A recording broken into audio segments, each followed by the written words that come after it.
Quand nous avons rencontré la fondation du groupe La Dépêche du Midi, nous avons tout de suite vu des valeurs communes qui se sont dessinées. Tout d'abord, la solidarité.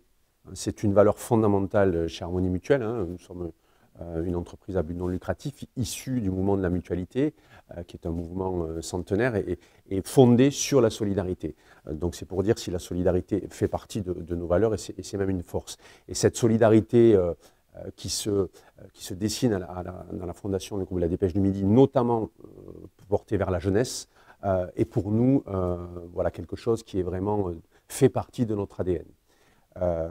Et puis, parallèlement aussi, nous sommes issus, nous, des régions, des territoires, et nous avons construit ce premier groupe national en étant issus des territoires. Donc là aussi, l'ancrage territorial, l'ancrage local est une des valeurs aussi fondatrices chez Harmonie Mutuelle.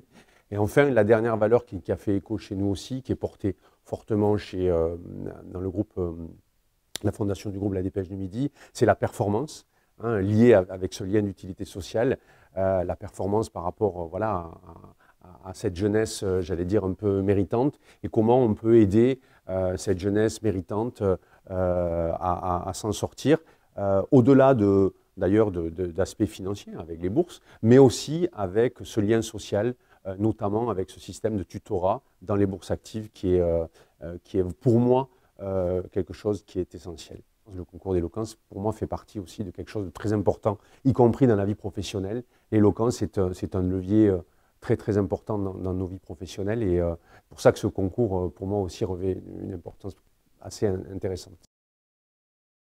Le concours d'éloquence, c'est la volonté de s'adresser à des jeunes au stade du lycée, qui est un âge propice où on se pose un certain nombre de questions, où on accède à un certain nombre de formations plus humanistes, des formations qui impliquent aussi la vision politique de la société, et de dire à ces jeunes, voilà, on vous lance un défi, c'est d'être les meilleurs possibles dans un exercice qui consiste à prendre la parole et porter une conviction qui sera la vôtre, qui sera construite à l'intérieur de votre classe, avec l'aide de vos professeurs qui les cornaquent, qui les accompagnent dans cette démarche-là.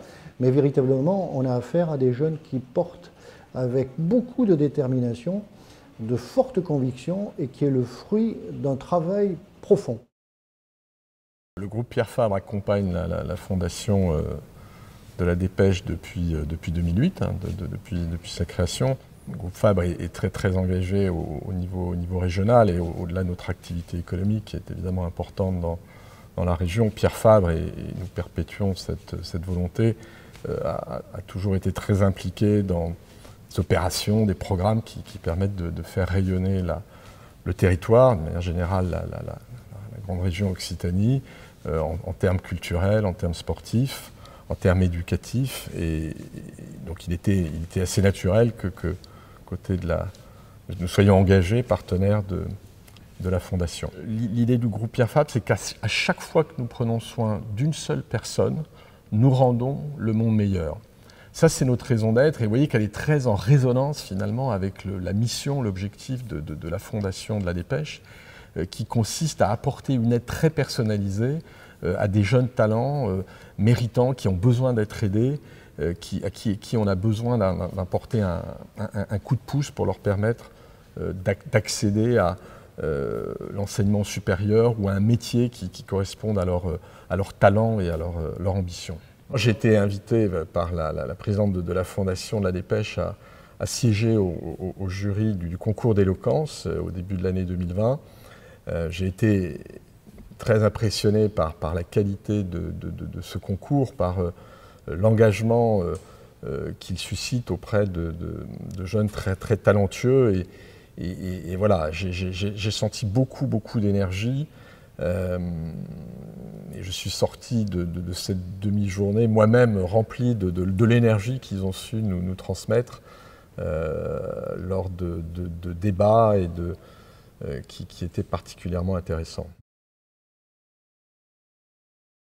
Il y a en fait une telle diversité parmi ces lauréats, une telle capacité de se réinvestir, de se réaliser, d'avoir des interrogations, que c'est extrêmement intéressant comme interaction. Celles et ceux qui ont été choisis sont extrêmement respectueux, extrêmement engagés, extrêmement partageurs pour pouvoir entre eux s'aider, voire même parfois ils nous demandent s'ils peuvent aider les futurs lauréats des années qui suivent. Donc voilà, ils ont envie de se réinvestir. Ils auraient peut-être réussi sans nous, ça on ne peut pas le nier, mais une grande majorité d'entre eux ont eu besoin à un moment ou à un autre de leur parcours de nous. Alors que ça soit du coordonnateur, que ça soit du tuteur, que ça soit de la fondation pour des problèmes administratifs. Mais toutes ces petites mailles à coller permettent aux élèves de beaucoup mieux réussir. Il est indispensable que ça puisse se multiplier,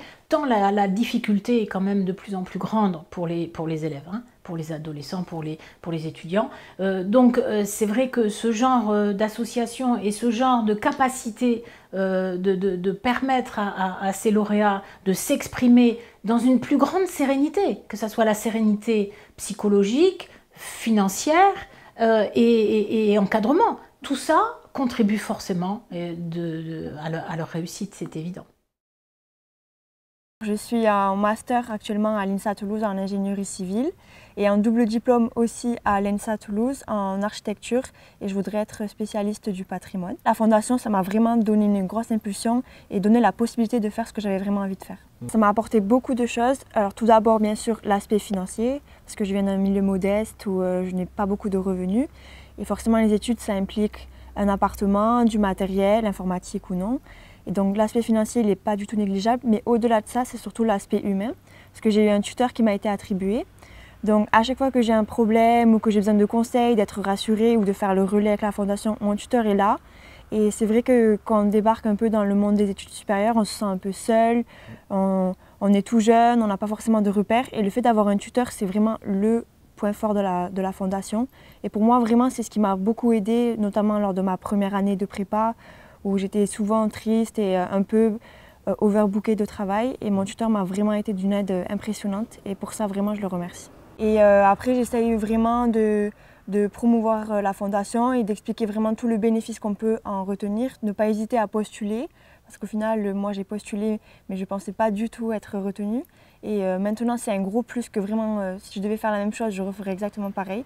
Donc, j'hésite pas vraiment à aller au-devant des gens et leur dire allez-y, il y a des organismes qui sont faits pour nous aider, pour nous permettre d'avoir ces impulsions de faire ce qu'on aime et de réaliser nos rêves. J'ai essayé de mettre en place une relation de confiance pour que l'étudiante puisse me poser toutes les questions qu'elle voulait, puisque je suis passée par un parcours presque similaire au sien. Donc tous les doutes, toutes les peurs, qu'elle puisse se confier à quelqu'un. Et ensuite, essayer de l'aider à faire le bon choix au niveau de son école, l'aider à rencontrer des entreprises pour trouver des stages ou des apprentissages. Entre nous, en tout cas, c'est plutôt des coups de téléphone et des SMS. On a fait un peu de visio pendant le confinement, parce que c'était plus facile. Et puis, pour interagir, c'est quand même mieux de se voir, de savoir si elle va bien, parce que quelqu'un vous dit qu'il va bien et physiquement, on sent que ça va pas, donc ça aide. Et après, l'inviter ou venir, elle sait, en tout cas, quand elle est venue, c'est moi qui ai pris en charge les transports, donc du coup, elle sait que si elle a besoin, je m'occuperai de la faire venir. Comme on a vécu la même chose, les mêmes difficultés, elle fait une école de commerce, j'ai fait une école de commerce, donc du coup, on a des questions qui reviennent. Et voilà, ça lui permet, elle, de rencontrer aussi quelqu'un du monde des entreprises.